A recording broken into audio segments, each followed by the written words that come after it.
I've heard you say that grasping is the cause of suffering, and obviously that's something that the Buddha teaches as well.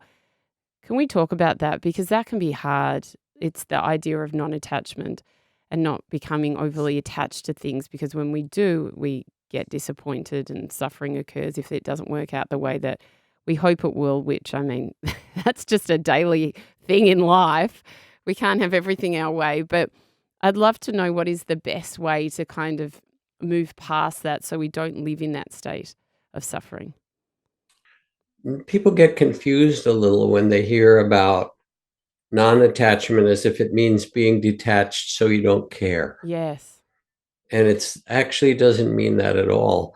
There's a short poem by Mary Oliver where she writes, "To live in this world, you must be able to do three things: to love what is mortal, to hold it against your bones, knowing your life depends on it, and when the time comes to let it go, Mm. to let it go." And so she's talking about the two sides of what this means, which is to actually be willing to love, to have the courage to care and to love. But as you said so wisely, to also realize that you can't hold on to it. And you know, if you love a person, um, the love is really to love them as they are. Yeah. When I do wedding ceremonies, one of the things that I've done in the past is, if you go buy a car at a used car lot, there's a sign in the window of the car often that says "as is," right? So you don't have some expectation. Okay, they fixed everything. You're buying it as is. So I just say, okay, look at him, look at her. Do you take this person as is? I love that. Because if you don't, then you have all these ideas about how they're going to how to fix them and how they're doing all that stuff. And Yeah. it makes relationship painful and messy. But if, on the other hand, the answer is not to be attached to the way it's supposed to be, but to love them Mm. and to love yourself, to care for both, that's an entirely different way of being in presence. So, not being attached, T.S. Eliot, the great poet, said, "Teach us to care and not to care. Yes. Teach us to sit still even among these rocks."